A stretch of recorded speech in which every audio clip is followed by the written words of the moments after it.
But welcome everybody. Be sure to hit the like button. Be sure to hit the subscribe button. I remember in middle school when you felt self-conscious if you were the last one to go through puberty.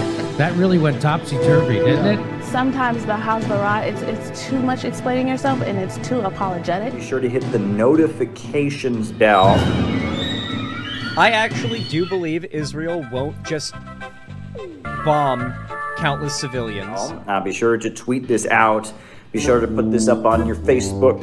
You have to be kind to people. Be kind to the guys in this mess in the first place. You can put this up on your Reddit. Chile is a country. Be sure to cut and paste, a link to this to go into your favorite Facebook chat group. It's good to see so many normal people in here. Now, spanking isn't just my deep, dark personal secret. It's America's deep, dark secret. I've never seen it explained so simply anywhere. Put this on WhatsApp. Put this on Telegram. Put this on your favorite messenger app. Hello and welcome to the Untitled Anarchist Seagull channel. I'm your host, an Untitled Anarchist called Elise. An Untitled Anarchist Seagull called Elise. It's been a day. And how's everybody doing, chat?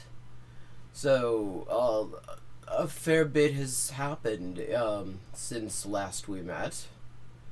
The US and Israel have started a war of aggression against Iran. One of their many heroic operations was the bombing of an elementary school for girls, because it's always been about the women's rights for them.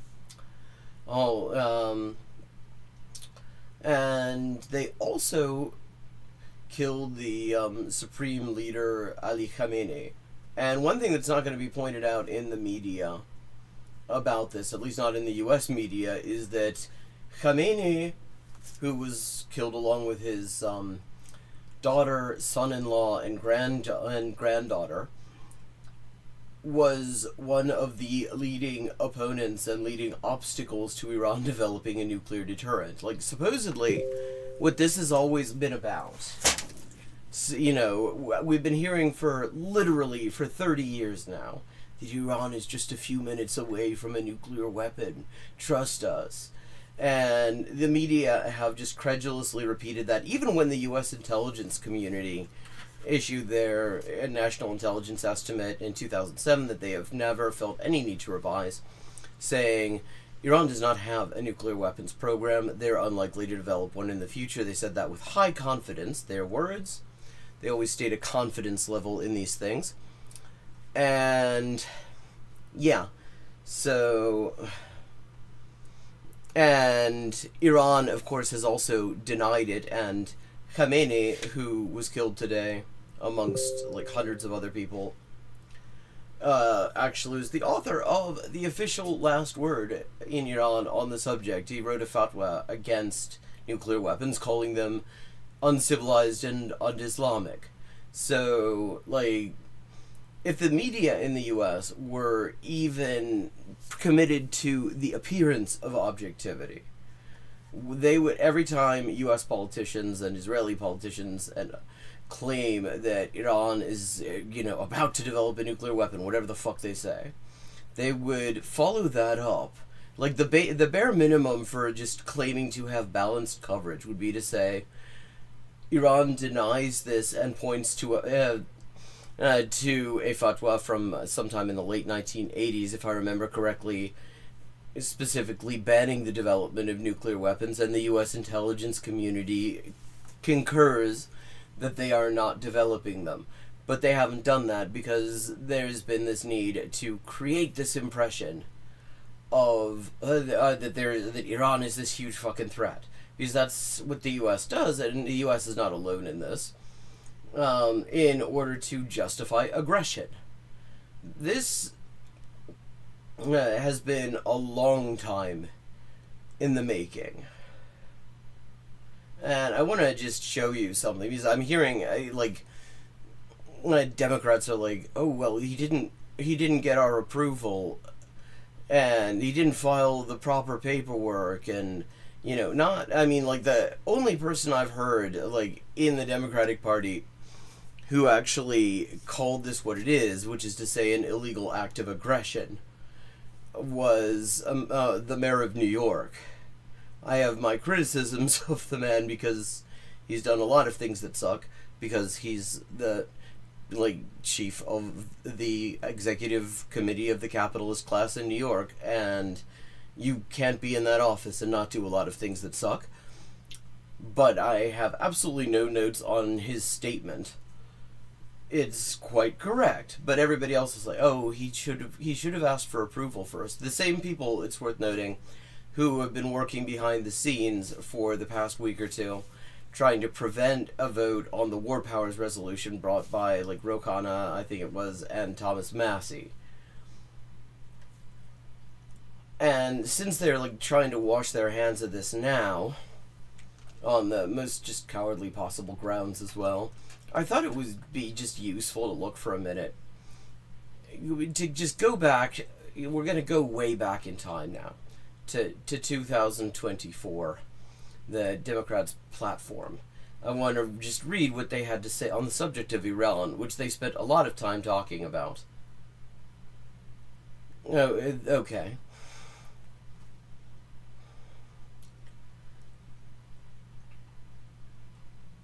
Okay, so we start at, when Iran launched more than 300 missiles and drones against Israel in April 2024, they do not mention that this is in response to an Israeli attack, because of course they don't.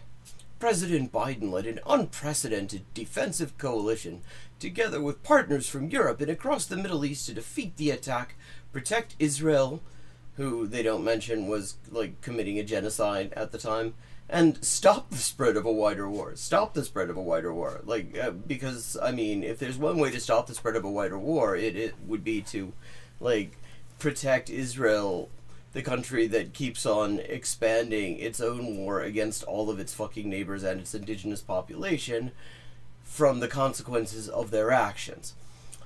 Through direct defensive action by the U.S. military and its partners, Iranian munitions did not cause significant damage. Okay, so skipping over the rest of that, we don't need all of that, because here's what I want to talk about. All of this stands in sharp contrast to Trump's fecklessness and weakness in the face of Iranian aggression during his presidency. Like, what? Okay, the aggression is, in 2018, they say, when Iranian-backed militias, so not Iran, it's worth noting, just what they're talking about here is the Iraqi resistance to the U.S. occupation of Iraq.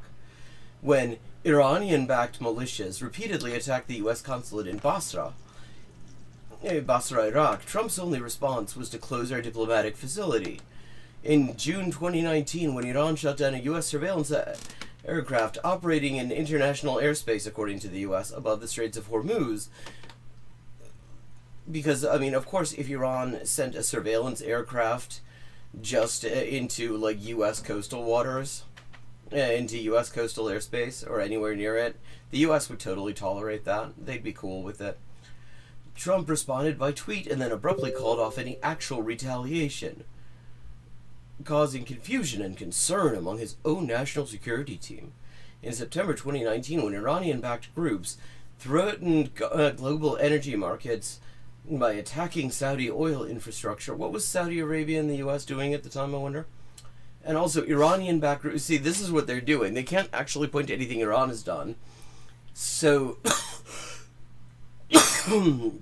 they just use Iran as puppet master.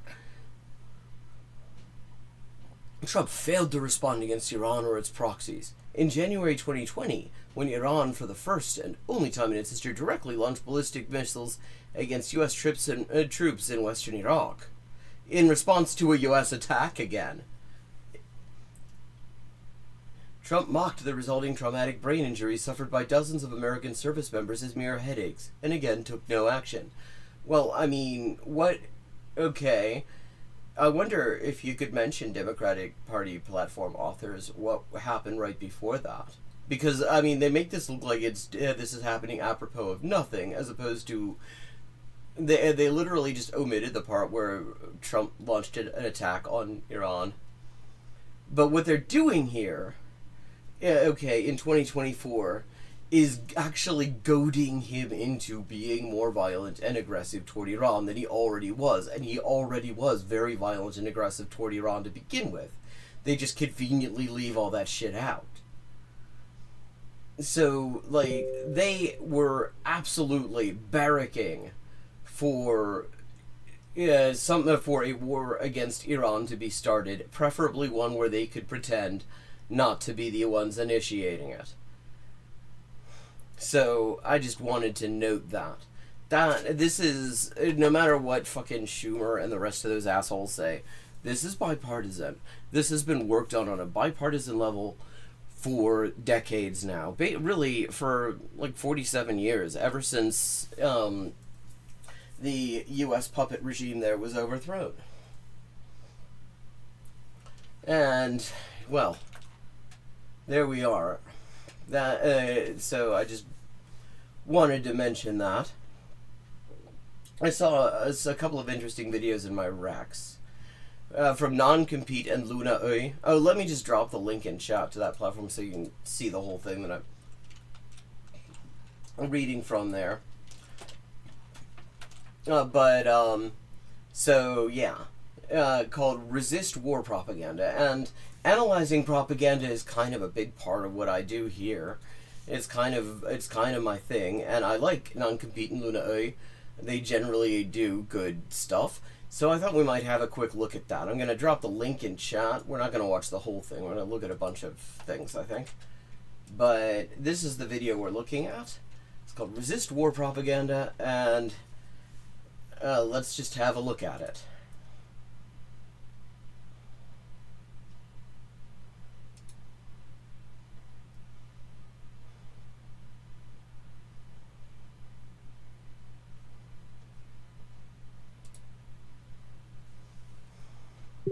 I just finished editing this video, and right before I was about to export the project and upload it to YouTube, I checked the news and I just saw that Israel and the United States have just launched an attack on Iran. So the things that I'm about to say in this video are more urgent and pressing than ever before. We cannot allow this conflict to go any further. Please listen to what I'm about to say. Please take it to heart. Information that you're coming in the coming days and weeks to try to make us all sign on to this unjust war. Don't fall for it. Oh, and by the way, you'll probably notice that I have to censor a lot of words in this video just to make sure it doesn't get age restricted or content restricted by YouTube. If you want to see an uncensored version of the video, you can check it out on Means TV. You can get a coupon code for Means TV in the description, a free subscription, or you can just pay whatever you want. Anyway, here's the video. Oh, they do have free subscriptions, okay.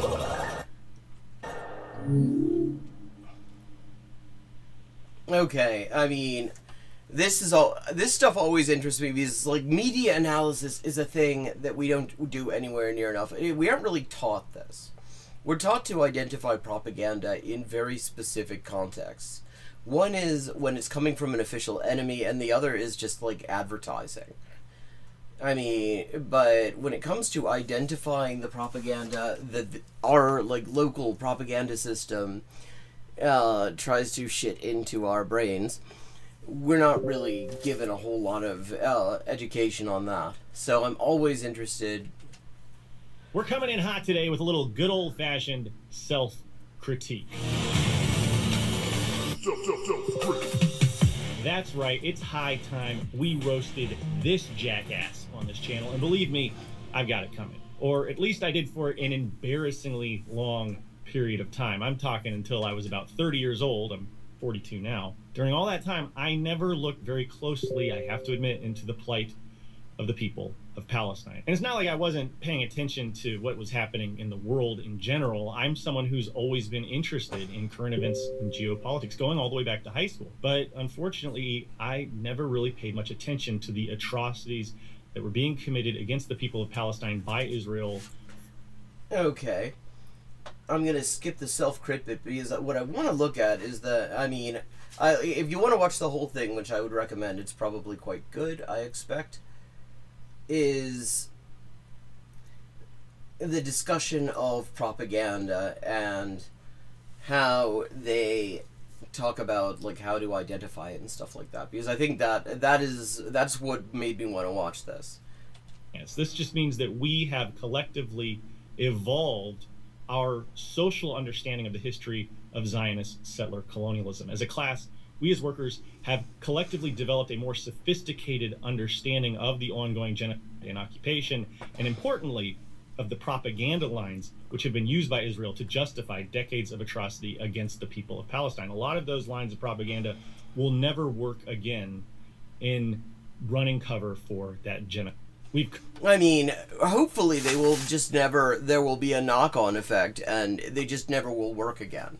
Because, one of the really incessant themes you have in, our regime's propaganda is the idea that this is a beacon of democracy and human rights and they're doing all sorts of wonderful things in the world. I'm sure Luna and EJ are going to talk about that because it's just so fucking obvious.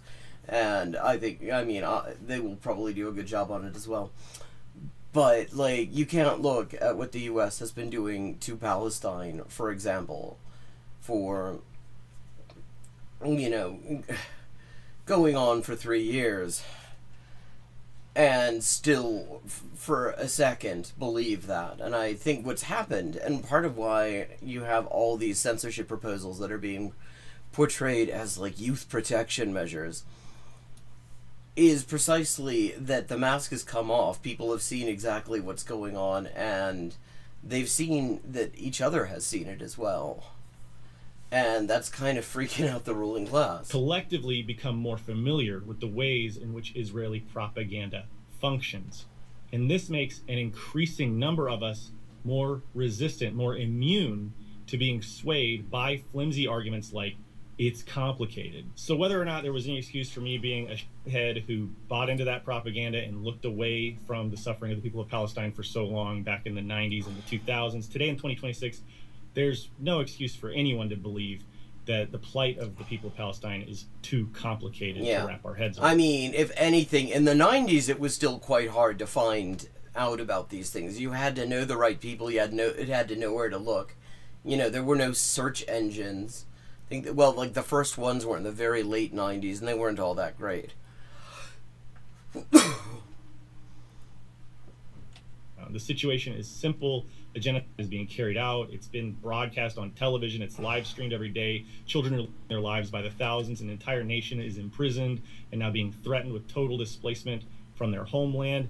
There's nothing complicated about that situation, and now it is starkly clear. You don't even have to go look for it. It's all around us.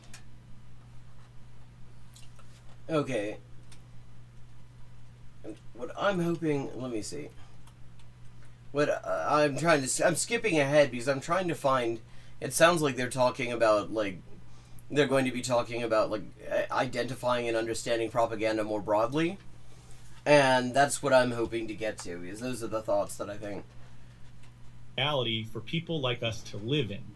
They performed a rhetorical sleight of hand which framed the well-armed Israeli settler colonists as the vulnerable victims in the situation, and they framed the indigenous resistance fighters of Palestine as reactionary oppressors. They had a stranglehold on the media back then. If you go back and look up news reports on really, when we talk about the dominant media, they as in, the U.S. ruling class, still do. The problem for them is that we have this parallel conversation going on that is not entirely dependent on what they try to throw into the discussion.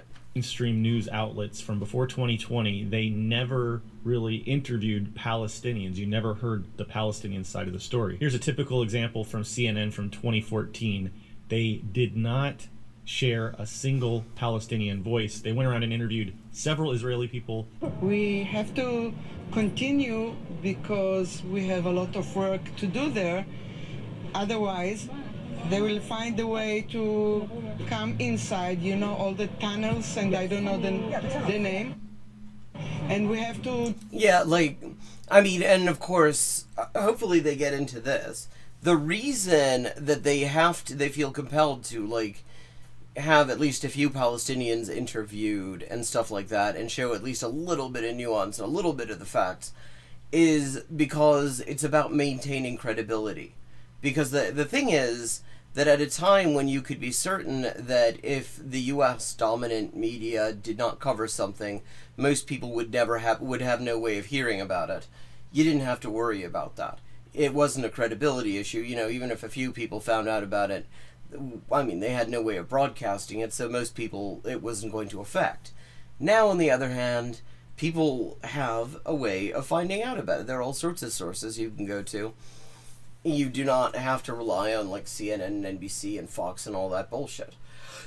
And the result is, in order to maintain a certain level of credibility, they have to at least make a few cursory nods to reality. Destroy everything. They interviewed a former high-ranking Mossad official. They interviewed this guy, Marcus Sheff, and they just labeled him a political analyst. He's actually a British-Israeli propagandist, a professional propagandist for Israel, but they don't disclose that anywhere in the interview.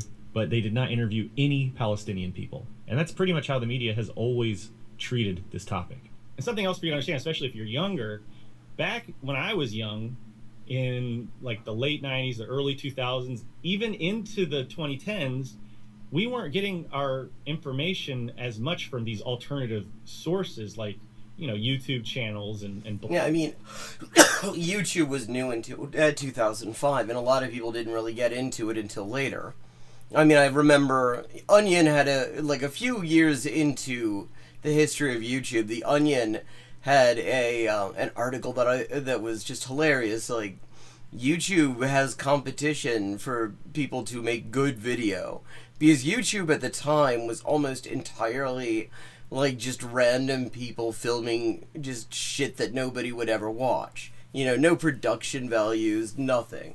Like, it took a while for anyone to really make full use of the platform.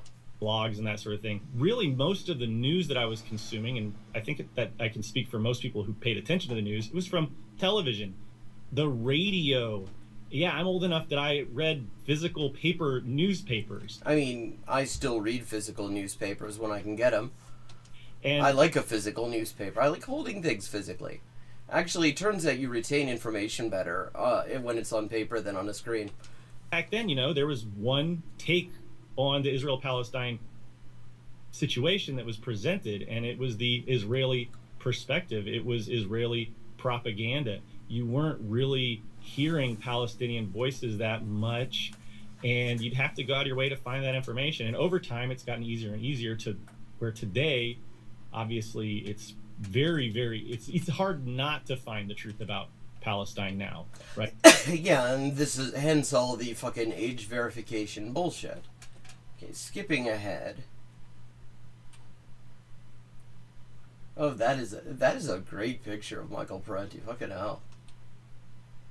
A world of propaganda through the media is described by the late great Dr. Michael Parenti as a process of inventing reality. The ruling class leverages its control of the news and entertainment industries to construct an artificial worldview through the appropriation of social justice language.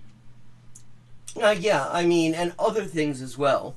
Like, if you look at the sort of way that particular official enemies are presented, in particular, say, like North Korea or Iran, one of the very popular ways of media framing and, in the political class as well, is to just frame them as totally unhinged. They're crazy. And the reason they do this, it's not that there's actual evidence that this is the case. In fact, if you actually look at what they do in context internationally, it's fairly rational and predictable. But if you want people to suspend disbelief and just accept the idea that accept statements that don't make any fucking sense, like, I mean, suggestions that, like, Iran would want to attack the United States without provocation, even though that would result in probably the entire country being destroyed within a nuclear counterstrike, which the U.S. can do, and Iran can't because they don't have a nuclear weapons or a nuclear weapons program.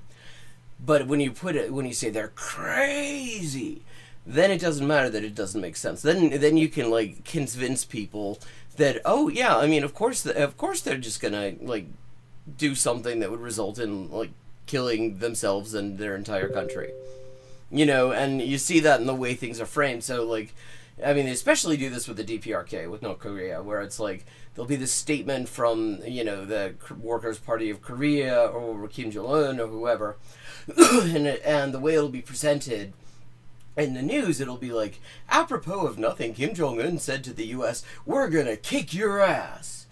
And you go, and if you have the time and you know how to actually research these things and you know where these statements are published, you can go and you can look into that and you say, okay, was that the full sentence? And you look it up and it's like, yeah, no, that wasn't the full sentence. What was the full sentence? If you attack us, we're gonna kick your asses. And it's like, oh, well, that's a very different statement. That doesn't seem like apropos of nothing. That sounds like a warning. Oh, and what was going on right before that? Oh, the U.S. was doing joint military exercises right on the southern limit line with the South Korea with live fire and forcing the entire North into high alert. Oh, so that actually begins to make a bit of sense that they might say that. So maybe that was apropos of nothing after all. You know, that is a very common thing, because if you can claim that you have to suspend rational thought in order to understand an official enemy, that allows, you know, that encourages people to suspend rational thought long enough to believe propaganda about an official enemy. Most deviously of all, Zionists exploited the unimaginable horrors of the Holocaust to insulate themselves from accountability, and they painted anyone who questioned them as anti-Semites, and this worked really well for a long time. Yeah, and at the same time, Zionists were working together with the biggest anti-Semites. They dressed up their Zionist colonization of Palestine in the language of indigeneity and national liberation, and they forced... Yeah, which is, it's worth noting, that is very much a post-1960s development in Zionist propaganda. They did not talk about it in this way at all for most of the first half of the 20th century, the 19th century. They just openly talked about colonization. Much of the global left into a state of cognitive dissonance. They were able to portray the simple act of opposing genocide as an act of anti-Semitism. And this invented reality was the crux of the "it's complicated" line of propaganda. If one wasn't willing to... Yeah, I mean, combined with the idea that supposedly this is a conflict that's gone on for thousands of years, and all that shit. Okay. Notion that the situation was complicated, there would be very severe social consequences of being labeled as a reactionary anti-Semite. And for decades, this artificial complexity and these severe social consequences of denying that complexity served the Zionist agenda by neutralizing progressives from organizing in an effective domestic opposition to the genocide. Okay, I'm going to skip ahead because... Social consciousness. I believe the task before us now is to expand social consciousness so that most workers can see that the destruction of Palestine is not an isolated tragedy, but one chapter in a global playbook of imperialist aggression. We have to work together to teach our... Yeah, and it's one that's ongoing, and the current aggression against Iran is very much in support of that. I mean, that's what we've got to be clear about. This is about removing one of the remaining real challenges to U.S. domination of the Middle East. That's what it is. And one of the last real challenges to the genocide, because, I mean, Iran actually has a permanent line item in their budget to support, basically, they will support basically anyone who signs on to, is willing to say yes to the statements I want to kick the U.S. occupation out of the Arab-Iranian region. Yes, I want to, like, kick Israel out of the Arab-Iranian region. They will basically work with just about anyone, and they don't, you know, sharing know-how and stuff like that, mostly. And beyond that, they don't particularly care, because their idea is to just have as much resistance to that as possible. I mean, this isn't me saying that, like, academics who have studied this have said it, and if you look at if you actually look at some of the major sort of regional allies in what's sometimes called the resistance axis, they do act actually quite independently of Iran in a lot of ways. I mean, in Yemen, for example, Iran actually tried to get them to cool it on their sanctions at one point, and Yemen said, no, we're taking our lead from the Palestinian resistance. So naturally, the way the U.S. does this in order to try to, first of all, create fake Iranian aggression against U.S. occupation forces in their historic homeland of Iraq, for example. Because that makes sense. They will just sort of present all of them are just Iran. They used to do this with the Soviet Union too. Like, everything that the U.S. didn't like was just the Soviet Union. It didn't matter what their actual position, their actual relationship with the Soviet Union even was. They could actually be very anti-Soviet. What mattered was they were not, you know, kissing the ring.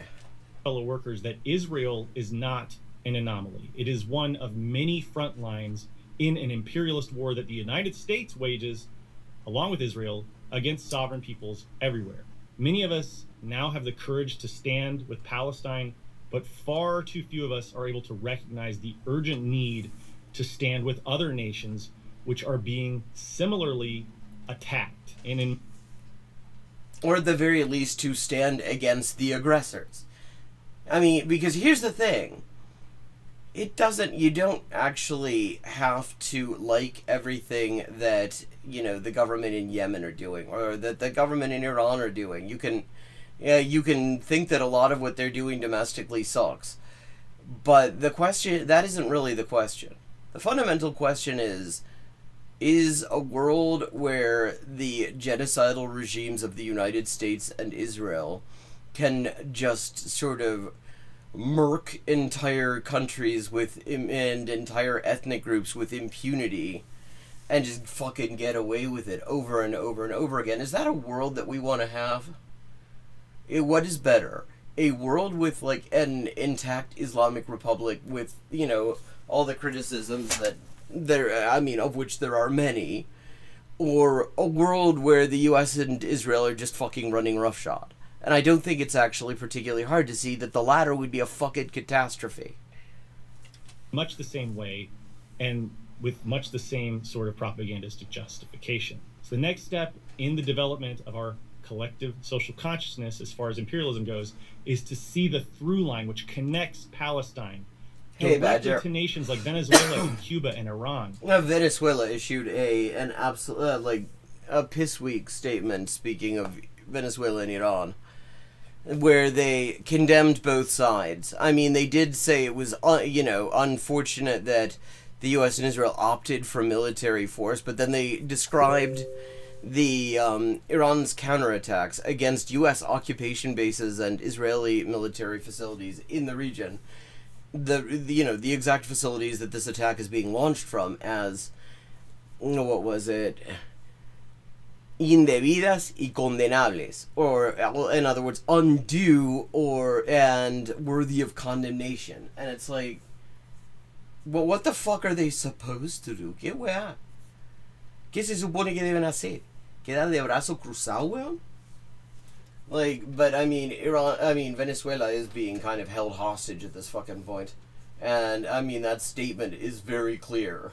It makes that extremely clear. To recognize and popularize the fundamental truth that same imperialist colonial playbook is being used to attack and besiege peoples all over the world, not just in Palestine. Back in January, the United States carried out an illegal kidnapping of the head of state of Venezuela. And now Trump associates are bragging about how they're going to coerce him into testifying that actually Trump won in 2020. I mean, they're doing this on film. They're doing it publicly, and it's like, do they understand about cross-examination?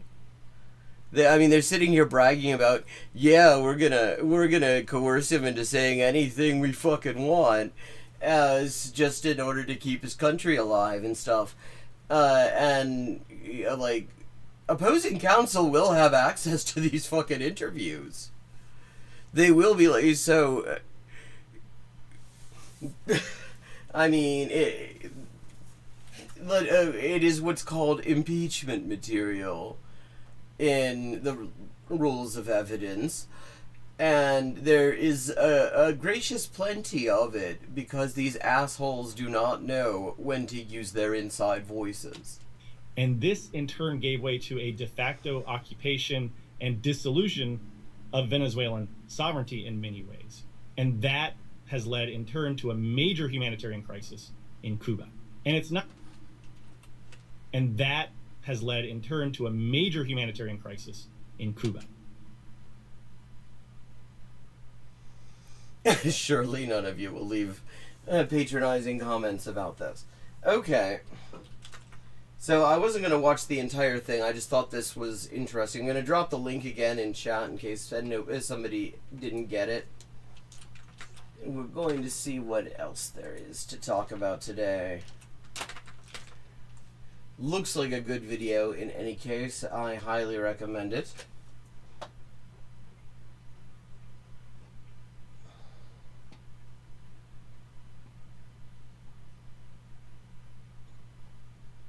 Let's see, what do we got?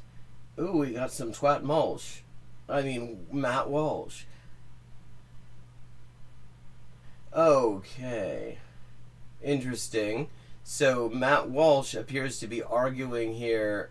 He appears to be joining the sort of white nationalist, fake anti-Zionist side of things. That will be interesting to look at because we'll get to apply some forensic linguistics, I think. And then we start talking about right to exist, like does South Sudan have a right to exist? It doesn't already. It already doesn't exist. It's not a real country. I mean, he's not wrong in the sense that no state has a right to exist under international law. It is a made-up bullshit thing. How can it have a right to exist when it can't exist on its own? If your country cannot exist on its own, then it has no right to exist. I don't know. Well, I mean, wait a second. Because if the U.S. had to actually exist on its own, the U.S. would not exist. The U.S. is, like, totally dependent on resources plundered from the entire fucking planet in order to exist, actually. So I don't know if you necessarily want to go there. How else to put it? All right, let's see. So on Friday, Tucker Carlson interviewed, I think it was Friday, maybe it was Thursday. Friday, I think. Tucker Carlson interviewed Mike Huckabee. Yeah, which is it. I mean, it's like inter-fascist conflict there. Intra-fascist conflict. Fash infighting. Who is, of course, now the ambassador to Israel. And I thought it was an interesting conversation. Yeah, I figured you didn't mean Matt Walsh. Nobody appreciates checking out Matt Walsh. I don't even think Matt Walsh wants to check out Matt Walsh, if I'm honest. I mean, look at him. And there's one clip that I want to play and talk about that kind of represents a theme, the theme. Hey, how much product goes into this, like, faux log cabin ass masculinity thing that he's going for? That, like, I mean, that fucking tuft of hair up there is not moving the slightest bit. Oh, yeah, I knew you meant the other. I knew who you meant, don't worry. The conversation, I would say, but let's watch it. Here it is. You've spent a lot of time thinking about the right of the Jewish people to their homeland. Do the Irish have the same right to a homeland? Like, I mean, first of all, it's not our homeland. We have lots of homelands. Our homelands are just wherever the fuck we live, and most of us don't live there. As long as they can defend it, And as long as they, you know, as long as they can defend it. I mean, okay, so up the raw, I guess? But Tucker, here's the point. I'm telling you. Wait, hold on. Now you just flipped category. You're the minister here. Yeah, and I'm telling you, as long as they can defend it. And if they can't defend it, allowing me to tell you that I. Wait, okay. I mean, that is actually. I mean, that sounds actually more or less like the real sort of U.S. position on these things, because I mean, the U.S. has all along just sort of denied the right of entire peoples to have any kind of like self-determination in their countries if they were unable to defend them against the United States. That's kind of how we got the United States in the first place. So, I mean, what he's saying is just the quiet part out loud. And that's actually what makes these assholes so useful. I think that what is very, very special. And they're dangerous as hell, but it's also useful in that they say the thing rather than prettying it up. Here is that there is a biblical as well as an ethnic and a historical. So you can take any one, but if you add them all together, the biblical, historical, and ethnic, you have a very strong case. Not really. I mean, especially not ethnic, because like there are lots of Jewish ethnicities actually. And the whole idea of Jews as an ethnicity mostly doesn't really work very well outside of Europe because it is very much a historically determined thing. We weren't marginalized to the same extent from mainstream society anywhere other than Europe. Europe was unusual in how badly it treats Jews historically. Jewish people are living in a land that is indigenous to them. The land is indigenous. Okay, so the land is from them? How's that work? So the land is living on them then? That has been their historic homeland for 3,800 years. You can repeat it and you can also look in the archaeology. The stones cry out. Yeah, I mean, the archaeology is actually not something he wants to be pointing out, because the way Israel does archaeology is with a bulldozer, because they don't want to look at anything from the last 2,000 years, because all it does is further cement the fact that other people have been living there for, 2,000 years. Okay. Have you been to the city of David, for example? I have. Okay. Yeah. So you know then that... And I love it. It's amazing. Which David? We're talking like the city of David Letterman, so like Indianapolis. City of David Tennant, which I think is Glasgow. Which David? Place. It may be the greatest archaeological discovery in all of history, because great. It's stunning.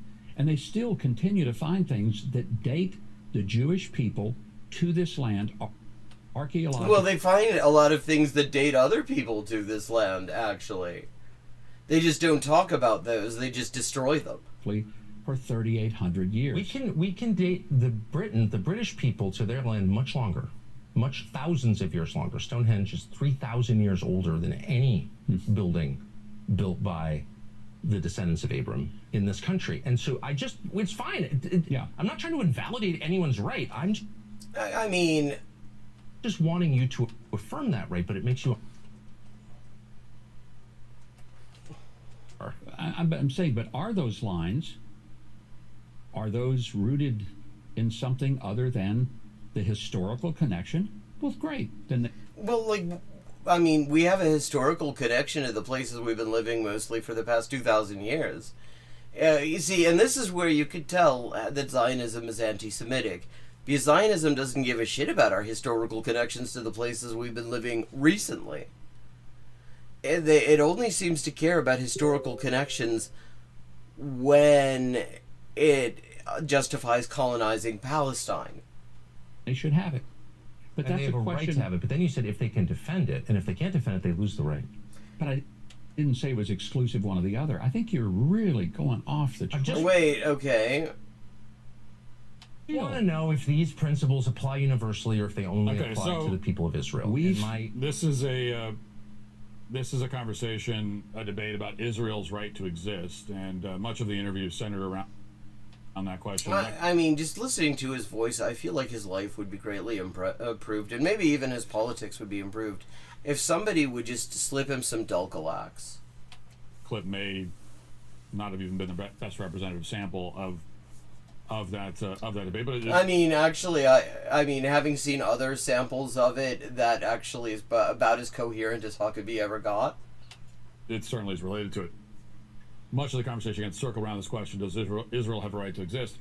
And I mean, one of the things that I find remarkable about this, and these are things that are worth paying attention to on a meta level, is that increasingly what we're seeing is Fash beefing with Fash. You got fucking, Mike Fuckabee, you got Fucker Carlson, you got Twat Mulch here, and Tim Pool and fucking Ben Shapiro and Candace Owens, and they're actually, to a great extent, beefing with each other.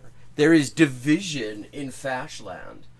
I mean, and there's always division there. I mean, because it is very much like a bin fire of the vanities. Hello, River Rune. Good to see you again.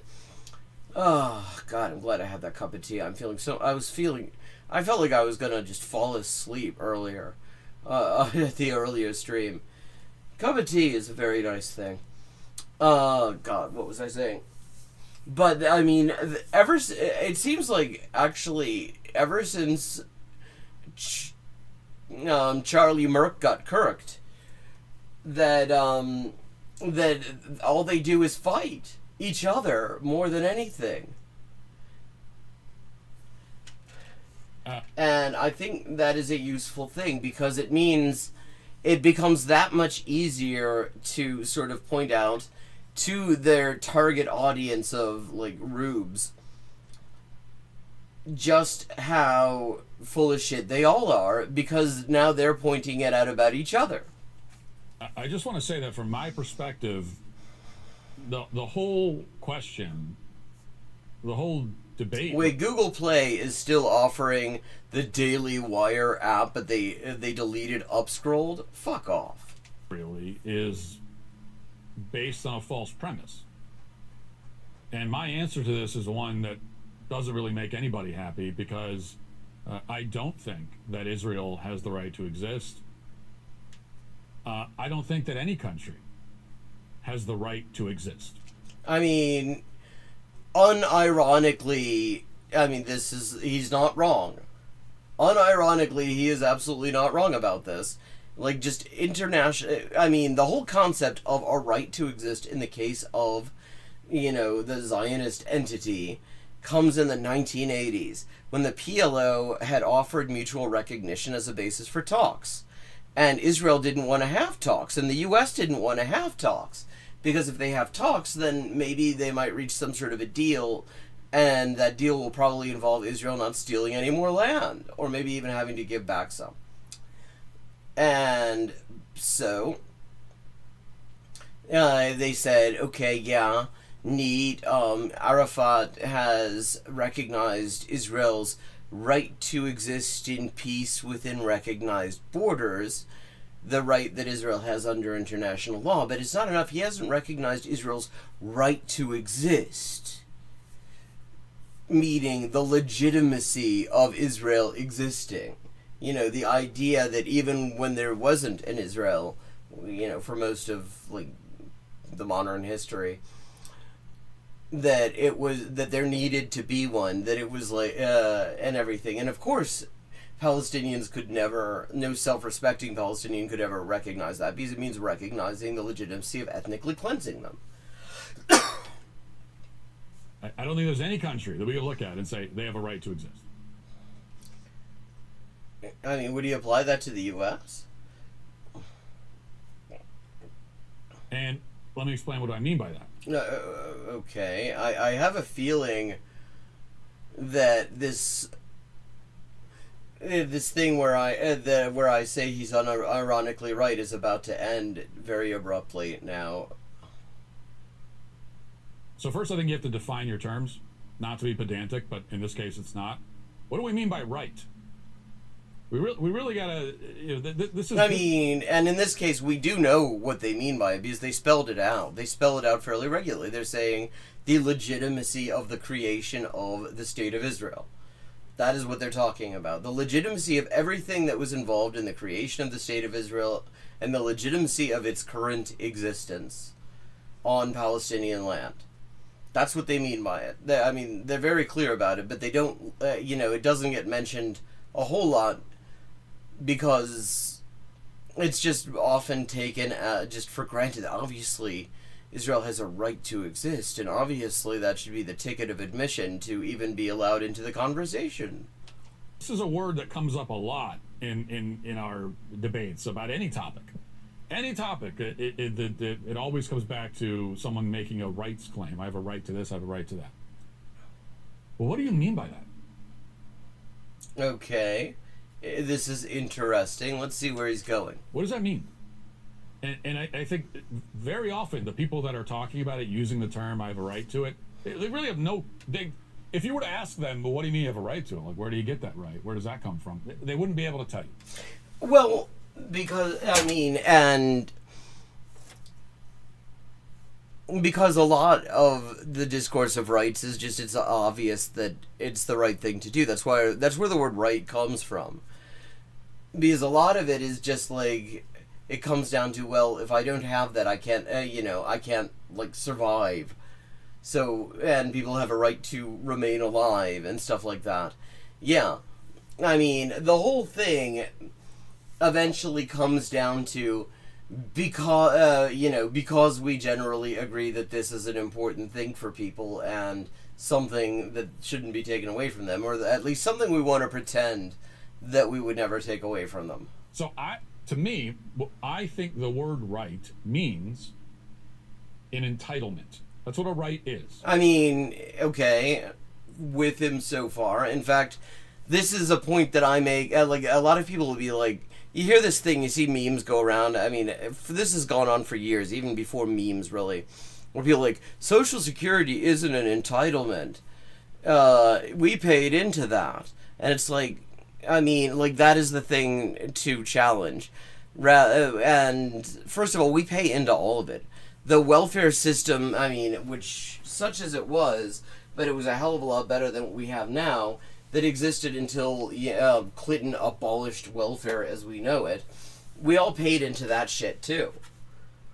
All these systems exist because we're paying into them. All an entitlement means is you have a right to it. When they're taking away entitlements, they're taking away things that you have a right to. Which sucks, actually. So, like, changing the name and saying, oh, it's not entitlements. Like, I mean, that's just nonsense. It doesn't really get us where we need to go because it avoids the conversation. It just substitutes one synonym for another. You are entitled to something. I have a right to something means I am entitled to it. Okay, but that's just a synonym. I mean, we haven't gotten any farther. Because if you look up the word title, one of the definitions of title is a right.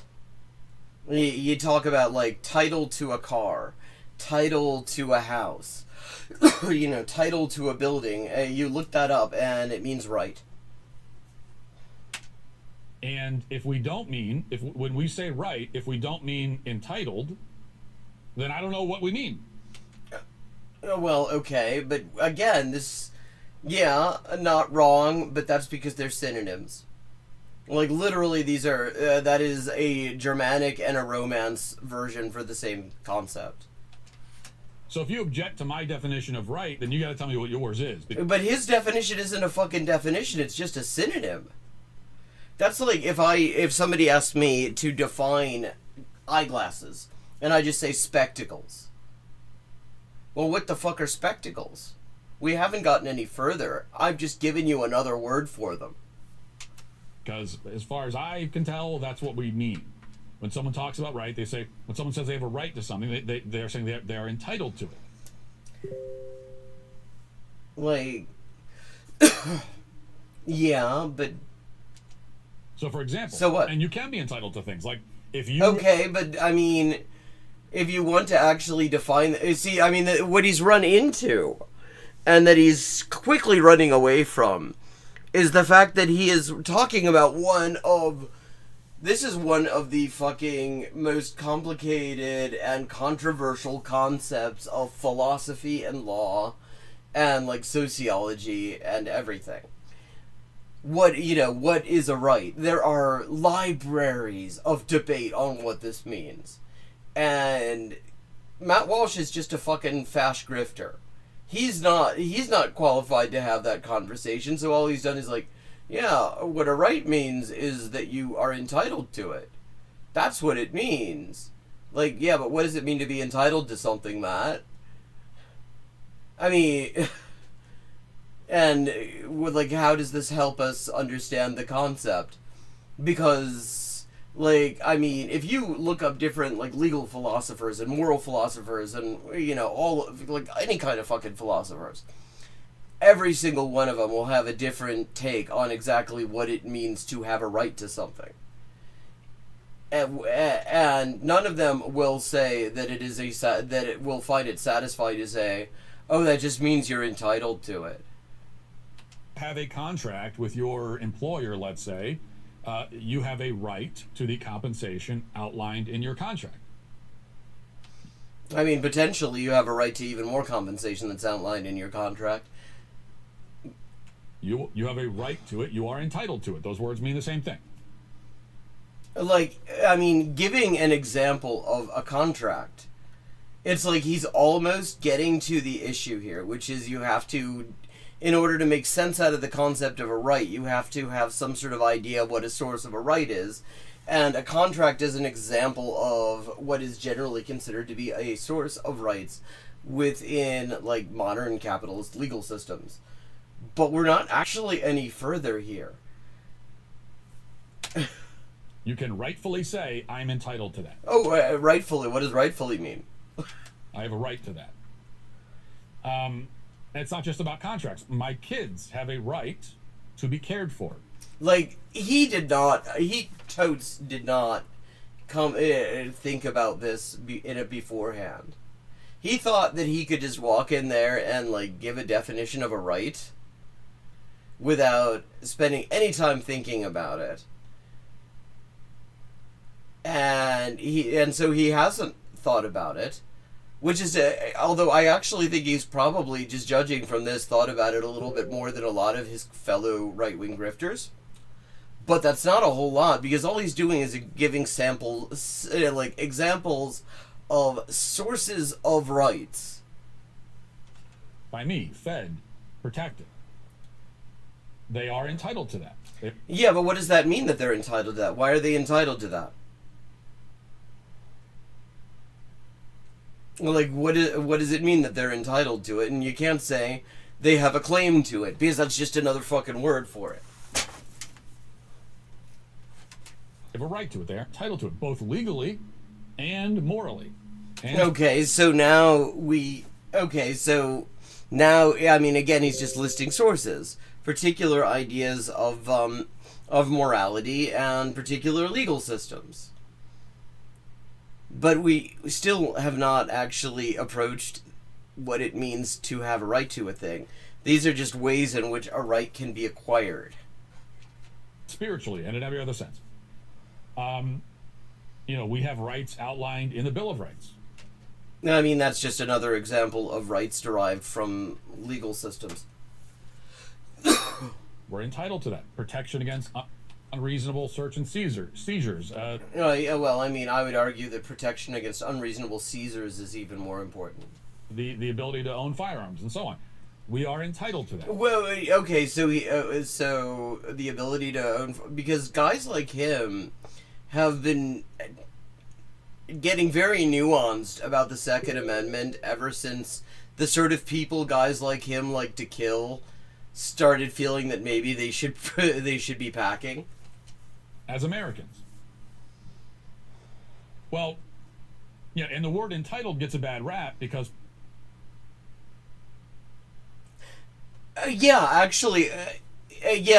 River Rune, in fact, we watched that on this stream. I remember that. I remember thinking when I was like, when I was sitting here listening to him have a superficially not terrible take on this so far, though he seems to have gotten himself into some sort of a quantum singularity trying to parse the concept of a right. But yeah, I remember we watched this thing. It was looking at like fucking Gen AI country music, clanker country, and he had a whole video about how this is fucking awful. And it's like, fuck you, Matt Walsh. You don't get to be right about that. But I mean, yes, and I was actually surprised because guys like him usually are the ones who are obsessed with promoting clankers. Constantly claiming they're entitled to things that they aren't actually entitled to. Well, yes, but why? On what basis do you say they're not entitled to them, though? Because all you've done is displaced your issue with definitions from the word right and onto entitlement. And let me just stress here that the conclusion that states do not have a right to exist is not one I disagree with. But he didn't need to go, he's tying himself in knots because he decided to try to derive on his own. I mean, it's like he's doing Philosophy 101. He's doing one of the courses that a guy like Matt Walsh does not want to be taught in, like, schools and universities. He's discovering how complicated this notion is because he decided to try to explain what it means. And he's realizing it's not actually straightforward to say what it means because there are a million concepts of it. Like, so he says these people are not, they don't have a right to a thing. Well, okay. What do you base that on? And billions of dollars on entitlements in this country. I mean, by which he means, he's talking about the social security system we pay into. Saying that you don't have a right to this should not surprise anyone. To the pension scheme that we all pay into, that you don't have a right to. Yeah, he does not have the right to make a good point. I derive that from the fact that I don't like to hand anything to this asshole. I mean, except, like, maybe a really, really hot cast iron pan with no potholder. I'll hand him that. But again, we haven't gotten any closer to a definition of right. Because all this is he's saying he doesn't think that thing should exist. He's saying that people shouldn't have a right to, like, retire. Well, why not? It's no more straightforward to derive some objective idea of why somebody shouldn't have a right to something than it is to explain why somebody should, because you get into all sorts of ideas about, what you're fundamentally getting to is a question of what kind of society do you want. Fundamentally, when you talk about these things, that's what you're getting to. When we say people have a right to a, like, dignified life, to a nice place to live, good, healthcare that actually does what it says on the tin, a retirement that you get to enjoy before you're too old to really do anything with it, and whatever else we say, education, all the sorts of things that I think we would probably all agree that people have a fundamental right to. What we're saying is that we cannot conceive of a society that is worth preserving that does not guarantee those things, I think, fundamentally. But the thing about these guys is they want to be like they want to be uber fucking objective logic bros. And so they have to try to derive these things from first principles that are in fact just their opinion about, like, the shitty society they want. But if they say they don't think that people have a right to a pension that they've been paying into and their, like, grandparents and great-grandparents have been paying into for nearly a century, because he doesn't believe in a society where working class people can retire, then that sounds shitty, because it is shitty. So he has to find an objective thing, and there is no objective thing for this. It is all a value judgment about what kind of society you want. And wow, okay. I'm actually quite happy. I did not expect that I was going to be talking about notions of the concept of right. So I'm actually rather happy with myself that I managed to bring it round like that. Because philosophy of law was a long time ago for me. And not a single cent of entitlement spending actually goes to people who are entitled to what they're getting. Well, I mean, except for all of the Social Security and Medicare that goes to the people who, like, are receiving pensions and health care and disability benefits. What do you mean, not a single cent of it?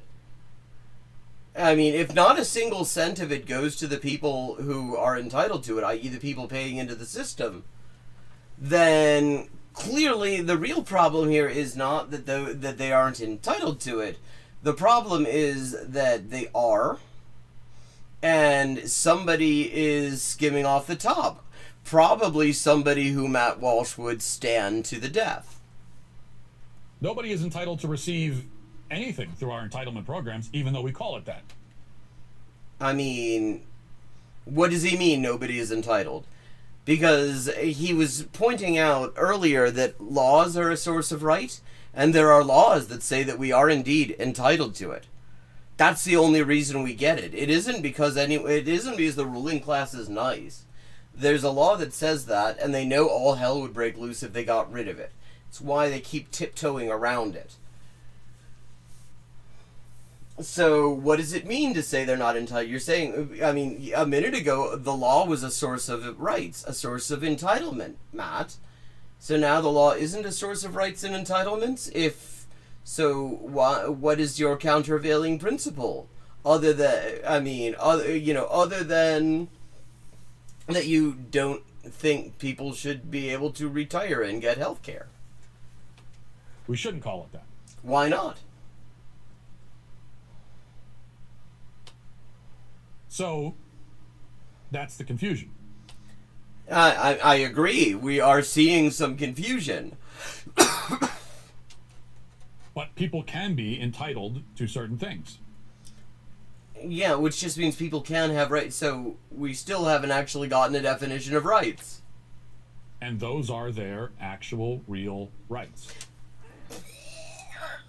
Like, if I do a remix of this, I will have a tea kettle fucking whistling there. Because all he said is you don't have a right to anything but the things you have a right to. Except that he said it in this way that makes it seem like he feels like he said something impressive and profound. Okay, so then what does it mean for a country to be entitled to exist? Well, having failed to come up with an actual definition of what a right is, I'm sure he'll do fine with this. Because, I'm just going to get ahead of this. International law isn't going to come into it because these assholes would never recognize it. Well, I don't know what that means. That much is clear. He does not know what that means. He could look it up because actually it's very clear when you listen to what Israel says they mean by it. It's very clear, and there are lots of debates on the subject, talking about why this is nonsense, why it is actually just fucking racist to even demand it of Palestinians, why legally it makes no sense. But, I mean, that would require him to read. Truly don't. Entitled based on what? You know, the only way that any country has ever... Exactly, my eyeglasses are my spectacles, and my spectacles are my eyeglasses, Badger says. Yeah, exactly. I mean, that is the level of argumentation we're at. ...come into existence. Ever. Is through force. There are no exceptions to this rule on the planet. And there never have been, and there never will be. No country exists unless it has forced its own existence violently. Well, like, okay, but how do you define country? Because you've got like uncontacted peoples out there. You've got peoples, indigenous people living out in isolated areas, largely kind of on their own, with not often places like northern Labrador. I've been reading a lot about the Mashwau Innu people, just because I like to look at remote places on Google Maps, and then I get curious about the places, and then I end up finding out about the Mashwau Innu people, who apparently did not discover white people until like 1911 or so, because they had a really bad caribou year, were starving, and ended up on the Labrador coastline, where they made the most unfortunate discovery that they were in supposed Canada. And very quickly they were driven to drink. Because that seems to be what happens when you get colonized by white people in this planet. I mean, somehow, it seems to be a thing that, like, fucking colonizers inspire. And very deliberately encourage as well. But in any case, they really did not have any, I don't know what sort of notions of territory and nation and stuff like that they would have even had. I'm sure, they're still around. We can ask them. One could certainly ask them if one wanted to, but they, were for a very long time, and still are really, a self-contained sort of people that had a certain defined territory. That is kind of what we call a country, and they probably, apart from, I guess, force being used against the caribou that they hunted, they didn't necessarily use any force to get to that point. But again, I actually do have to give him credit for pointing out that yes, actually every state that has been formed does imply a use of violence in order to form it. That's fucking true, and that's why it's ridiculous to accuse those who are defending themselves against the state of being, of initiating violence, as guys like him like to do a whole lot. And no country continues to exist unless it continues to insist on its own existence through force, through violence. Or it is not put in a position of having to. The very idea that any country, any nation, that the political entity of a nation is entitled to exist is incoherent. It makes no sense. Well, okay, he's moved it over into nation, which is really interesting. Because country and nation, this guy's a white nationalist. Country and nation to him, he would understand that those are not necessarily the same things. On the other hand, I'm giving him credit for having consistent definitions of words. I think we've made it very clear that he doesn't necessarily think things through quite that much. But okay. So I feel like he is taking this to actually a very dark and Nazi place, which is really shocking because it's Matt Walsh, the guy who lives in a dark Nazi place. But he will do it without us today because it is time for me to wrap up. Thank you to everyone who joined in. It's always great to see you all. I hope you enjoyed the stream. And if you would like to support the stream and my other projects, I'm dropping some links in chat, including a link where you can read the one of my current crowdfunded translation projects that I'm currently raising funds for. Do feel free to share that around. I have the hardest time raising awareness that these projects are even going on, and that makes it really hard to raise funds. And if you have a moment, stop and read in that second link, and you'll see what we're